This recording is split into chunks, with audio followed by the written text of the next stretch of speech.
Bismillahirrahmanirrahim. Assalamualaikum warahmatullahi wabarakatuh. Innal hamdalillah nahmaduhu wa nasta'inuhu wa nastaghfiruh wa na'udzu billahi min syururi anfusina wa min sayyiati a'malina. May yahdihillahu fala mudhillalah wa may yudhlil fala hadiyalah. Asyhadu an la ilaha illallah wahdahu la syarikalah wa asyhadu anna Muhammadan abduhu wa rasuluh alladzi la nabiyya ba'dah. Allahumma shalli wa sallim wa barik ala hadzal nabiyil karim nabiyina Muhammad wa ala alihi wa sahbihi ajma'in. Alhamdulillah, Bapak Ibu pemirsa Salam TV yang dimuliakan Allah Subhanahu wa taala. Kita bersyukur kepada Allah Subhanahu wa taala yang telah meluangkan waktu kita, memberikan kita kemudahan untuk melanjutkan kajian kita, kajian fikih, yaitu kajian fikih kitab Matan Abi Syuja rahimahullahu ta'ala. Mudah-mudahan Allah Subhanahu wa ta'ala memberikan kita ilmu yang bermanfaat, terutama sekali terkait dengan akidah dan terkait dengan fikih ibadah dan fikih muamalah. Taib, alhamdulillah Bapak Ibu pemirsa Salam TV, sahabat keluarga muslim. Pada kesempatan yang lalu kita sudah membahas terakhir adalah tentang al-musaqah. Al-musaqah itu adalah kerjasama dalam bidang pertanian, yaitu antara dua orang, ya, satu pemilik kebun dan satu sebagai pekerja. Kerjasama dengan istilah musaqah ini dibolehkan dalam syariat, yaitu ketika ada dua orang bekerja sama, satu pemilik kebun, yang kedua adalah pekerja, ya, dengan upah yang diberikan dari hasil kebun tersebut. Dan dijelaskan dari awal persentasinya, dijelaskan berapa pembagian kesepakatan mereka, berapa persen untuk pemilik kebun dan berapa persen untuk pekerja, dengan dua syarat. Yang pertama syaratnya itu adalah ditentukan masa kerjasamanya itu, apakah setahun, apakah 2 tahun, dan seterusnya. Jadi dari awal sudah disepakati waktunya, berapa lama kontrak mereka, berapa lama kesepakatan mereka kerjasama tersebut. Yang kedua adalah ditentukan adanya kesepakatan tentang pembagian hasil, ya. Taib, ini adalah kerjasama yang dibolehkan dalam syariat. Selanjutnya, sesudah itu saya membahas tentang transaksi sewa menyewa. Transaksi sewa menyewa. Jadi transaksi sewa menyewa ini adalah dalam Islam istilahnya itu, ta'rifnya itu tamlikul manfaah bi'iwad, ya. Jadi sewa menyewa atau al-ijarah yaitu tamlikul manfaah bil iwad. Jadi kalau jual beli itu tamlikul ain bil iwad, ya. Kita mendapatkan hak milik suatu benda dengan adanya ganti, dengan adanya suatu tukar menukar, suatu proses jual beli bil iwad, dengan adanya pembayaran dengan sebuah ganti, ya. Kita menerima barang dan kita juga menyerahkan gantinya, menyerahkan pembayarannya, biayanya. Sementara kalau ijarah ini tamlikul manfaah, ya, bil iwad, ya. Seseorang mendapatkan hak pakai, mendapatkan satu jasa dengan adanya iwad, dengan adanya ganti, dengan adanya satu bayaran. Dan ini sudah kita kenal di masyarakat, itu banyak sekali terjadi. Sewa menyewa rumah, sewa menyewa kendaraan itu biasa terjadi dan hukumnya dalam Islam itu boleh. Dan dalam Al-Quran ada beberapa dalil yang menunjukkan kebolehan itu, disyariatkannya ijarah itu. Diantaranya adalah sebagaimana Allah mengisahkan tentang Nabi Musa, ya, Nabi Musa ketika ketemu dengan dua orang wanita, ya, yang mengembala kambing, dan ujungnya adalah, ya, keluarga atau orang tua dari dua wanita ini meminta Nabi Musa untuk bekerja. Jadi Nabi Musa disewa, ya. Itu adalah berdasarkan usulan dari salah seorang anak perempuan tersebut, ya abatis ta'jirhu fa inna khairu man ista'jarta al-qawiyul amin. Wahai abah, wahai abi, wahai bapak kami, ista'jirhu, sewalah dia, ya. Sungguh sebaik-baik orang yang disewa itu adalah al-qawiyul amin, yaitu orang yang kuat dan orang yang amanah. Dalam hadis Rasulullah sallallahu alaihi wasallam juga kita dapatkan misalnya hadis yang disabdakan oleh Rasulullah sallallahu alaihi wasallam dalam sebuah riwayat yang sahih, diriwayatkan oleh Imam Bukhari. Rasulullah bersabda, qala Allah Ta'ala thalathatun ana khasmuhum yaumal qiyamah. Jadi ini adalah hadis qudsi. Allah berfirman, ada 3 jenis manusia yang kelak aku akan menjadi lawan mereka, akan menjadi musuh mereka pada hari kiamat. Siapa 3 jenis manusia itu? Yang pertama adalah rajulun a'ta bi thumma godar. Seseorang, ya, seseorang yang menerima sesuatu, ya, menerima sesuatu atau memberikan sesuatu dengan sebabku, kemudian dia berkhianat, ya, kemudian dia berkhianat, ya. Seorang yang diserahi amanah, ya, karena Allah Subhanahu wa taala, kemudian dia berkhianat, maka kelak akan menjadi musuh Allah Subhanahu wa taala. Jenis yang kedua adalah rajulun ba'a hurran fa'akala thamanahu. Seseorang yang menjual orang yang merdeka, kemudian dia makan, ya, makan duit, makan uang hasil dari penjualan orang merdeka. Itu tidak boleh, tidak sah.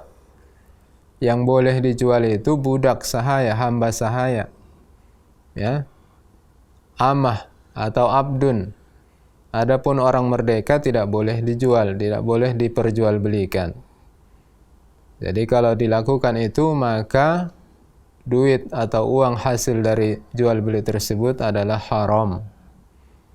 Yang ketiga adalah rajulun ista'jara ajiran fastawfa minhu wa lam yu'tihi ajrahu.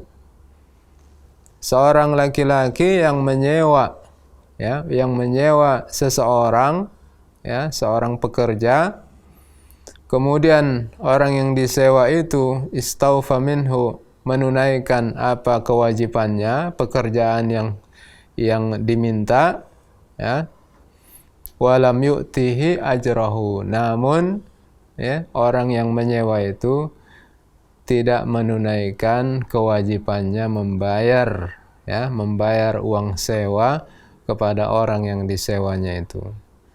Jadi dari hadis ini jelas bahwa sewa menyewa itu memang ada, ya, memang disyariatkan dan dibolehkan. Memang hukumnya hukum asal, ya, hukum asal dalam Islam, asal segala sesuatu, ya, terkait muamalah, terkait makanan minuman itu adalah mubah, boleh, ya, kecuali yang diharamkan oleh syariat. Taib. Kemudian Syekh berkata tentang hal ini. Qala Syekh rahimahullah, wa kullu ma amkana al-intifa'u bihi ma'a baqa'i ainihi sahhat ijaratuhu. Dan semua yang bisa dimanfaatkan, semua yang bisa dipakai, semua yang bisa dimanfaatkan dengan tetapnya zatnya, bendanya, barangnya tidak berkurang dengan dimanfaatkan, maka dia bisa disewa, bisa dilakukan transaksi sewa menyewa. Seperti apa yang zatnya itu tetap, tidak berkurang, seperti rumah, seperti kios, seperti mobil, ya, seperti kantor, seperti sepeda motor, dan seterusnya. Apa yang kalau itu dilakukan sewa menyewa boleh, ya, sahhat ijaratuhu. Tapi kalau dia berkurang, misalnya apa? Misalnya disewa makanan, ya, makanan disewa selama 1 bulan, padahal awetnya makanan itu misalnya cuma 1 pekan, maka itu tentu tidak sah. Kenapa? Karena syaratnya itu baqaul ainnya itu tidak terpenuhi. Idza quddirat manfaatahu bi ahadi amrayn. Dan ketentuannya sebagaimana disebutkan Syekh adalah dengan salah satu dari 2 hal berikut, yaitu bimuddah. Jadi yang disewa, barang yang disewa itu ditentukan masanya, berapa lama disewa mobilnya, berapa lama disewa rumahnya, harus ada kesepakatan di awal. Au amalin, atau pekerjaannya, yang disewa itu pekerjaannya. Ya, misalnya seseorang disewa, ya, kamu bekerja ini borongan, ya, kerja borongan. Jadi yang disewa itu pekerjaannya. Jadi yang ditentukan dari awal itu adalah jenis pekerjaan yang harus dia selesaikan. Ya, pekerjaannya apa? Mengecat rumah. Berapa sewanya? Sewanya misalnya 1 juta. Ya, jadi bisa pembayarannya di awal, bisa sesudah selesai mengecat. Jadi tidak ditentukan waktunya, waktu pekerjaan tersebut. Jadi bisa 1 hari, bisa 2 hari, bisa 3 hari. Ya, dan tentu target yang menjadi kesepakatan adalah target rumah itu selesai dicat, selesai dicat misalnya. Wa itlaquha yaqtadi ta'jil al-ujrah. Jadi kalau sewa menyewa itu di saat dilakukan transaksi akad, ya, sewa menyewa, tapi tidak disebutkan kapan pembayarannya, maka itu hukumnya pembayarannya itu di awal. Ya. Misalnya ada si Ahmad dengan Mahmud.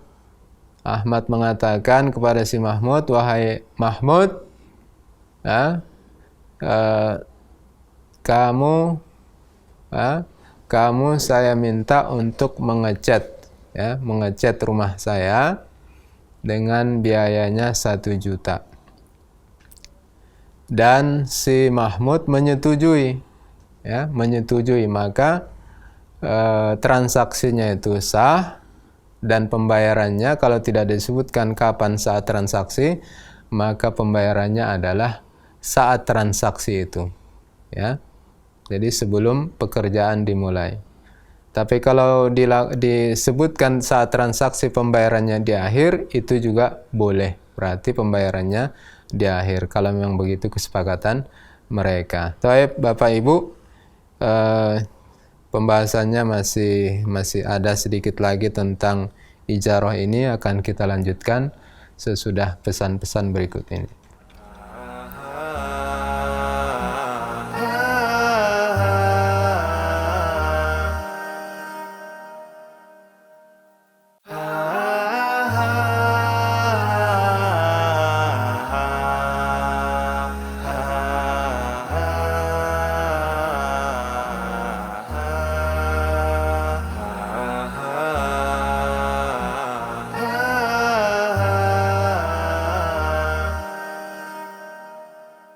Taib, alhamdulillah, kita lanjutkan Bapak Ibu pemirsa Salam TV, sahabat keluarga muslim yang dimuliakan Allah Subhanahu wa taala.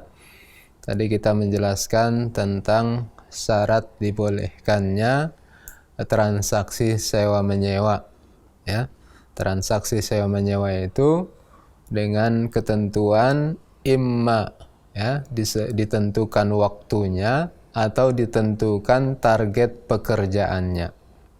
Ya, kalau misalnya menyewa mobil, maka ditentukan dari awal berapa lama disewa, 1 hari, 2 hari, sebulan. Menyewa rumah ditentukan waktunya, sebulan, setahun, berapa lama. Atau yang ditentukan adalah pekerjaannya, ya, pekerjaannya mengecat rumah atau membajak sawah, atau targetnya adalah menanam pohon 1 hektar dan seterusnya. Dan ditentukan juga pembiayaannya, sewanya berapa.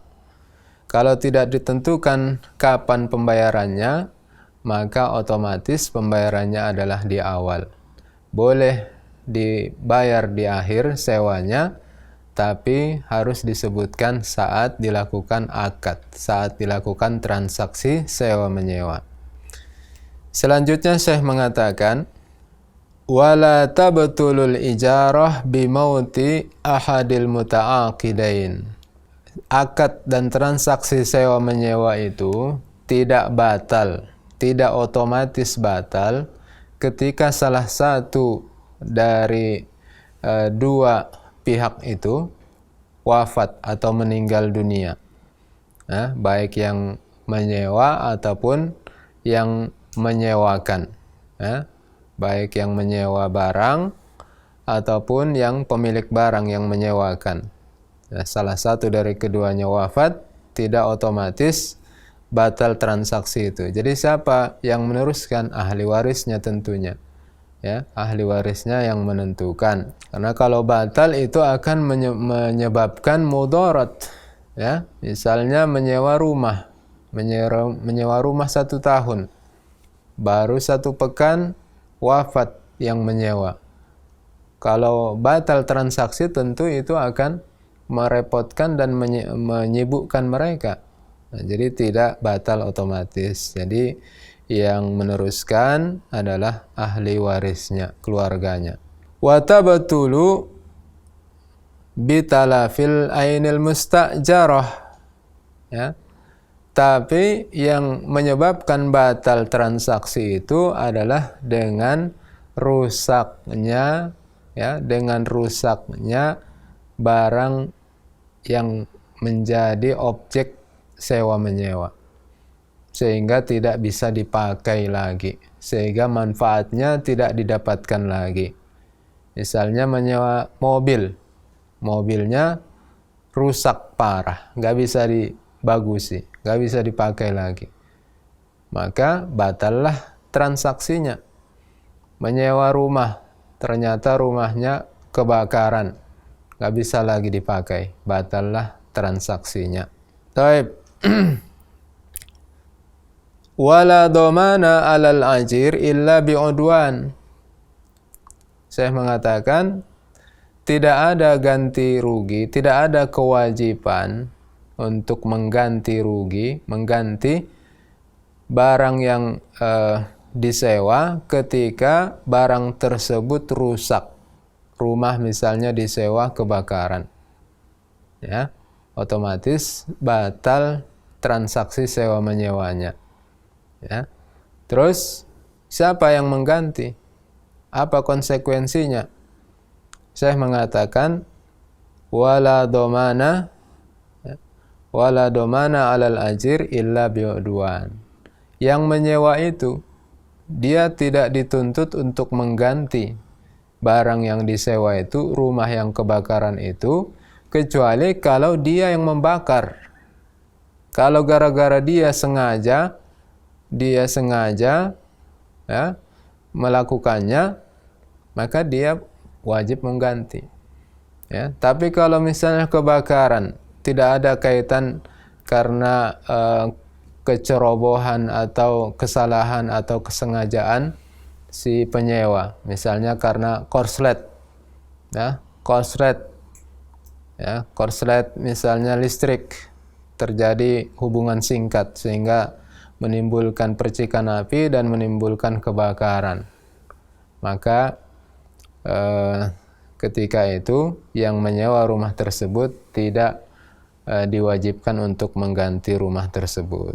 Terus bagaimana transaksi sewa menyewanya kalau misalnya rumahnya itu baru disewa, ya, maka yang pemilik rumah, ya, hukum asalnya adalah pemilik rumah atau yang menyewakan itu tentu mengembalikan biaya sewa kalau sudah dibayar di awal. Ya, tapi kalau belum dibayar, maka tinggal kesepakatan mereka berapa kira-kira biaya yang sudah dipakai, berapa lama yang sudah dipakai. Taib itu pembahasan tentang hukum sewa menyewa. Sesudah itu Syekh membahas tentang ji'alah atau ju'alah. Ini adalah sebuah transaksi pemberian komisi, pemberian upah kepada orang yang bisa, ya, yang bisa mencari, bisa mendapatkan satu barang yang hilang, ya, barang yang hilang, atau ada barang yang tidak diketahui di mana. Ya. Ketika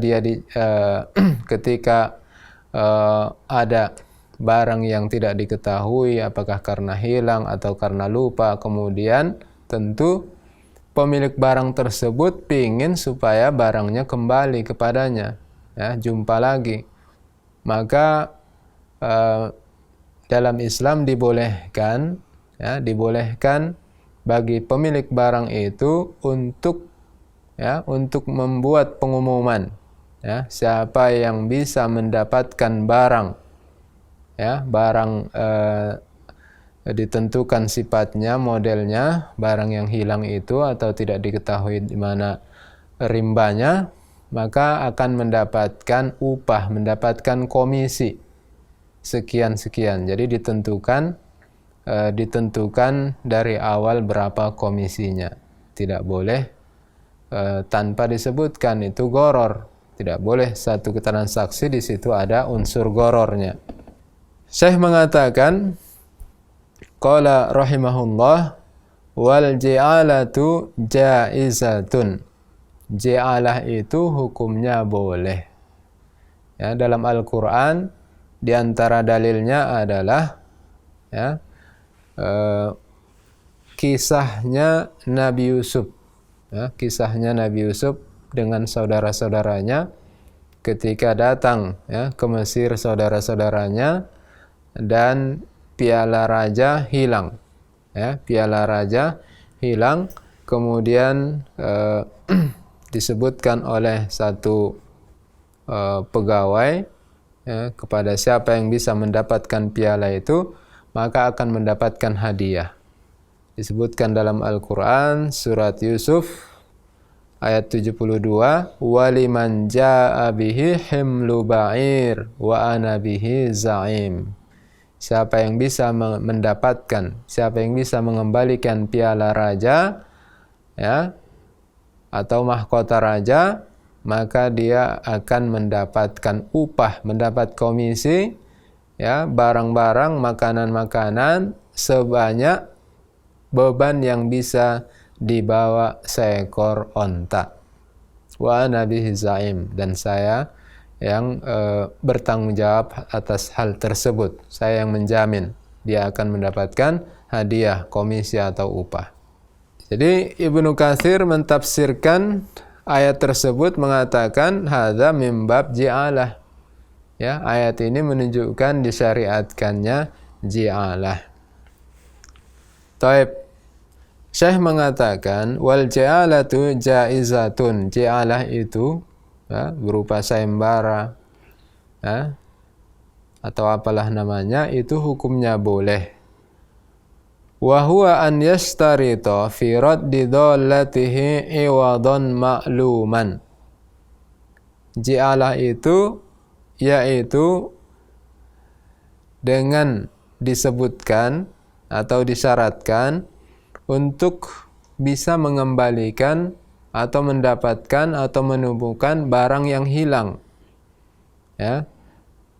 Iwadon ma'luman.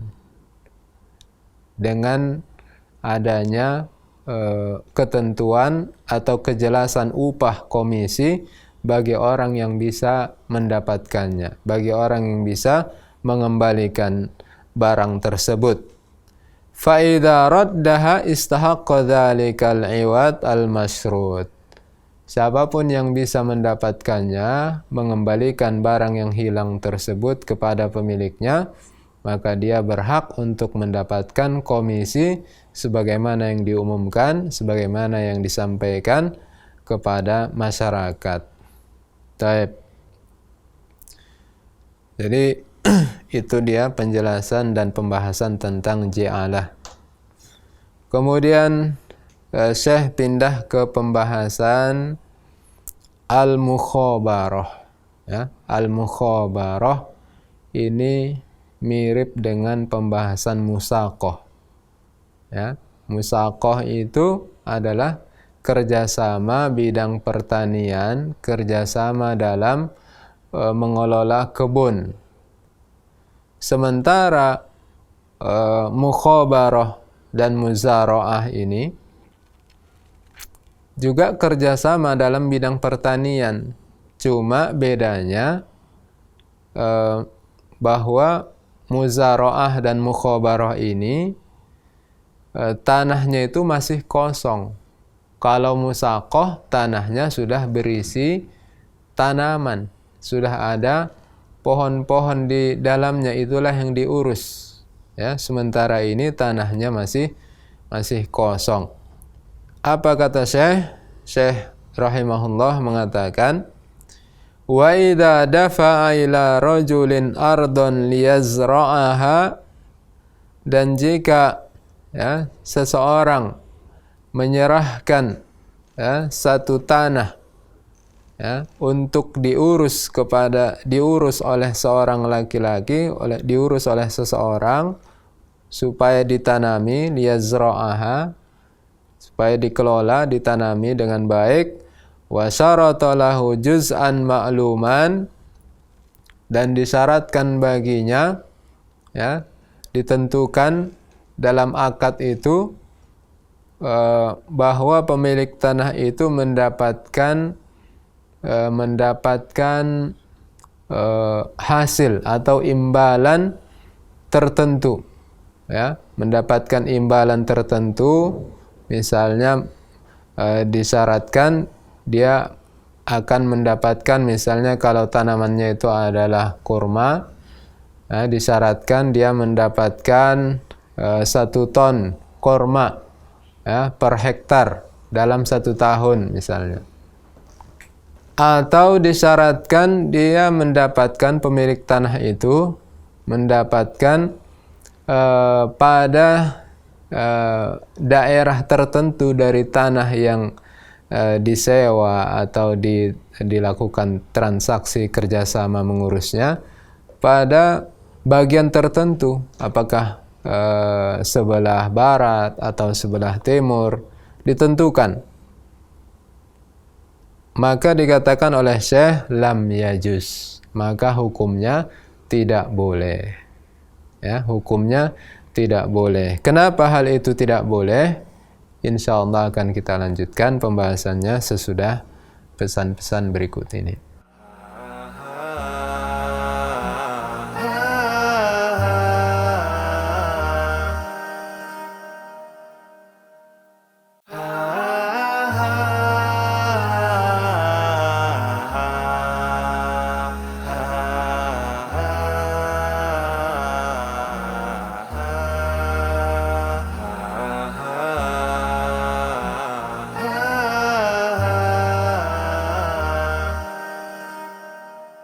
Ya, kita lanjutkan Bapak Ibu pemirsa Salam TV yang dimuliakan Allah Subhanahu wa taala.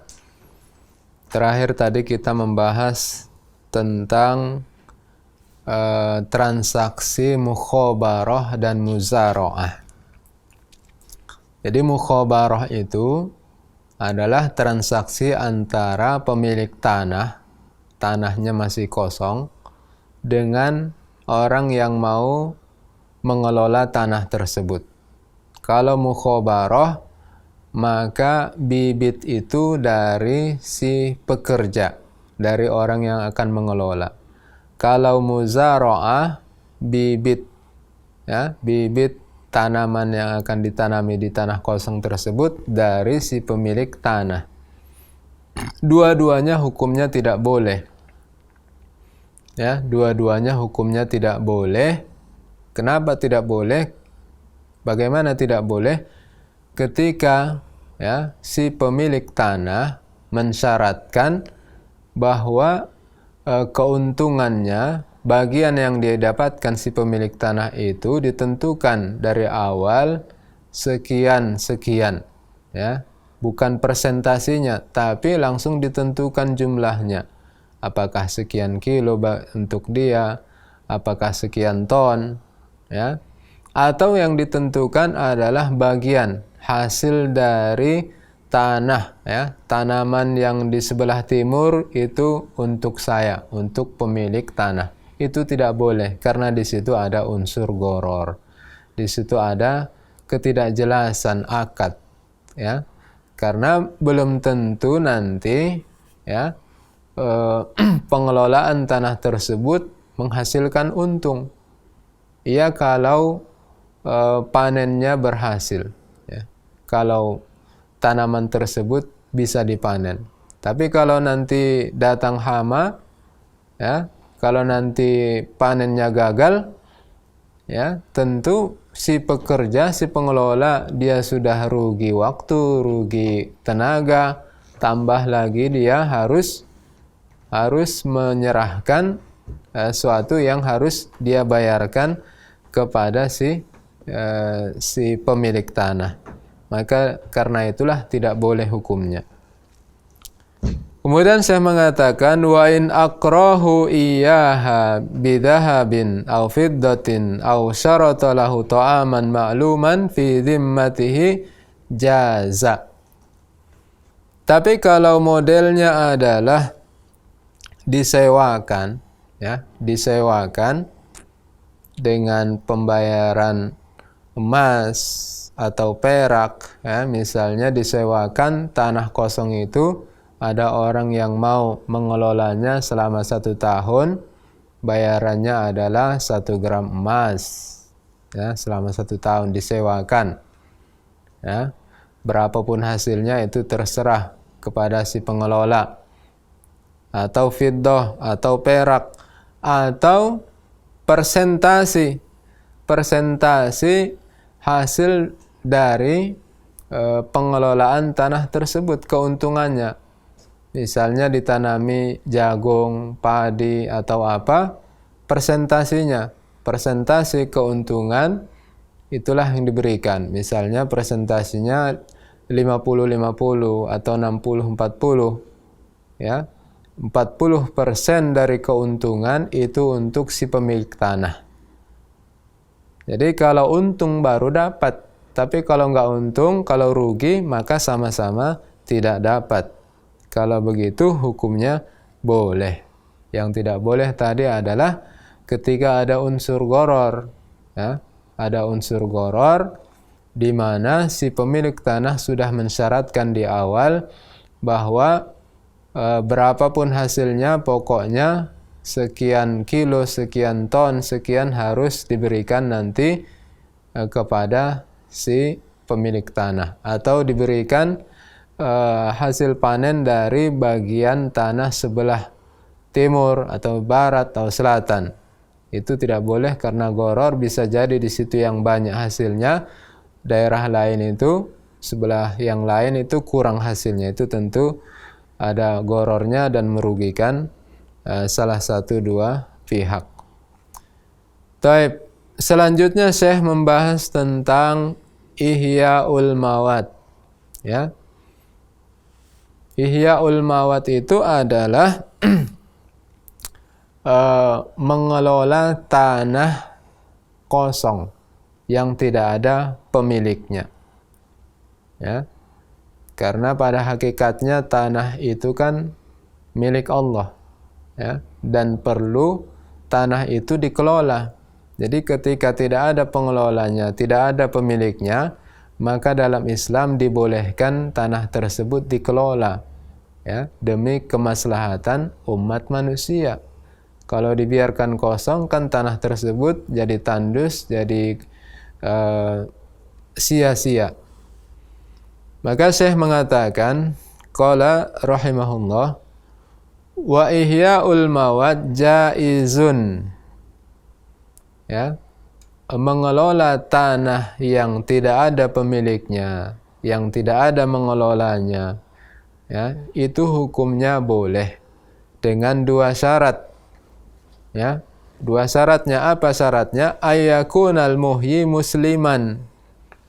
Syarat pertama, hendaklah yang mengelola tanah kosong tersebut, mengelola tanah yang tidak ada pemiliknya itu adalah orang Islam.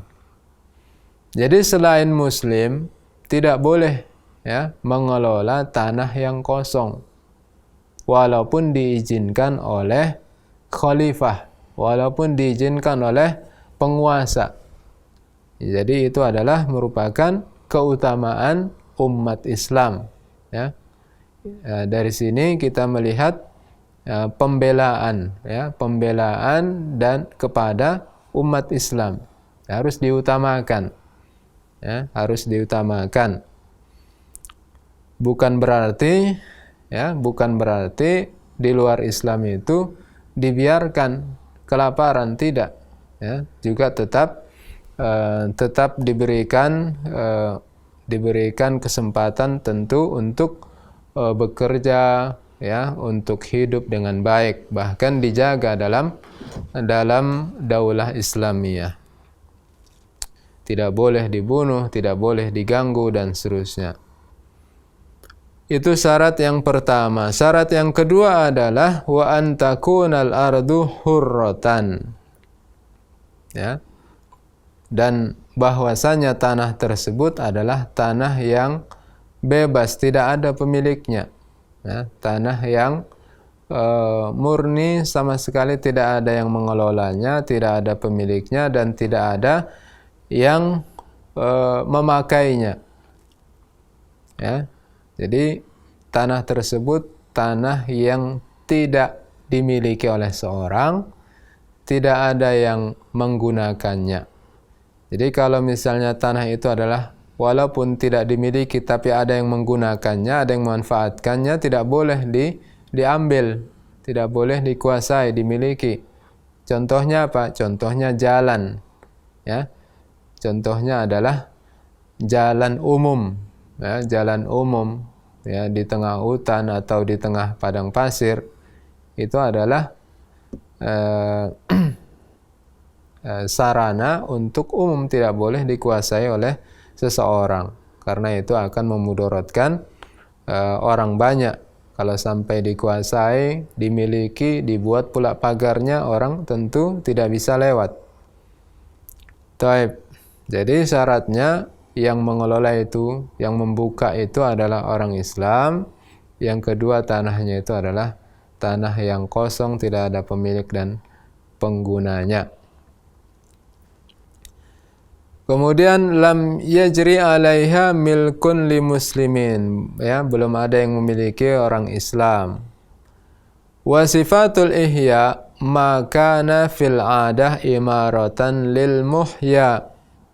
Adapun tentang kaifiat, tentang kiat, metode dalam mengelola tanah tersebut itu diserahkan kepada uruf, diserahkan kepada adat kebiasaan daerah tersebut, ya. Tidak ada ketentuannya harus begini-begini dalam Islam. Ya silahkan mau dibuat untuk jadi perkebunan, silahkan mau dibuat jadi persawahan, silahkan mau buat jadi perumahan, silahkan.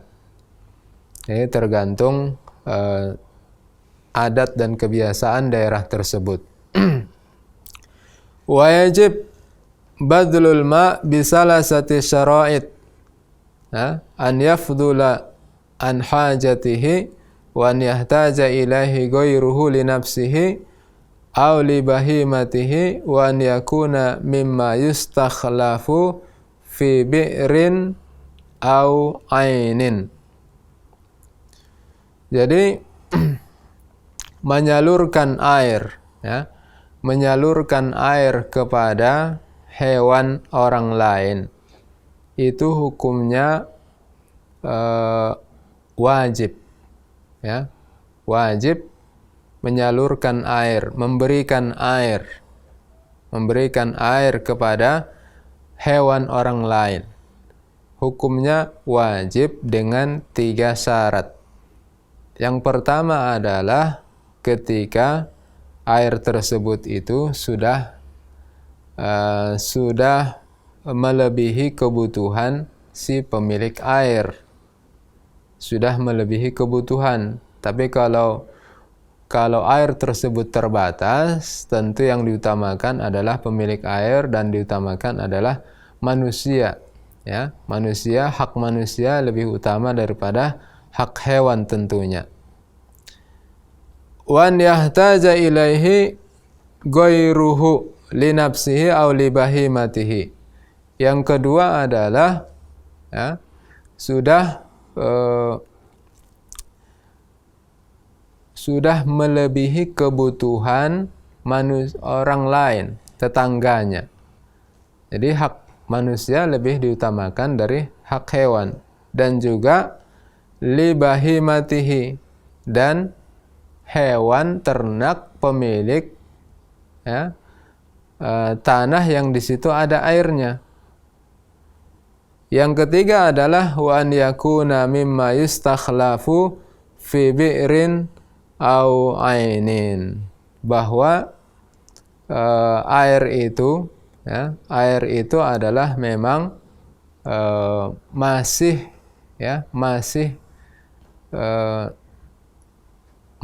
dalam kondisi normal, masih dalam kondisi biasa. Artinya air tersebut keluar dalam kondisi biasa, ya, tidak ada di situ irigasi, ya, tidak ada di situ pengairan yang membuat biaya besar, sehingga tentunya itu akan memberatkan si pemilik air, pemilik tanah, kalau sampai diberikan air yang, ya, diberikan air kepada hewan ternak hewan ternak orang lain. Taib, ini dia Bapak Ibu pembahasan tentang Ihya'ul Mawad, ya. Insyaallah akan kita lanjutkan pada kesempatan dan episode selanjutnya. Pembahasan ini mungkin masih perlu kita dalami. Insyaallah akan kita ulangi sedikit tentang masalah air ini, pemberian air ini kepada hewan ternak. Intinya adalah bahwa ketika ada air, ya, pada satu tempat tertentu, ya, tentu yang diutamakan adalah pemilik air, ya, orangnya, manusia. Yang kedua yang diutamakan adalah, sesudah mencukupi kebutuhan pemilik air, Yang diutamakan adalah tetangganya, ya, yang butuh pada air tersebut. Kemudian adalah hewan ternak pemilik tanah tersebut. Baru sudah itu adalah tentunya hewan ternak orang lain. Wallahu a'lam bishawab. Demikian, mudah-mudahan ada manfaatnya. Lebih dan kurang mohon maaf. Kalau ada benar itu adalah datang dari Allah. Kalau ada salah itu adalah merupakan kekurangan kami pribadi. Demikian, wassallallahu ala nabiyina Muhammad. Wassalamualaikum warahmatullahi wabarakatuh.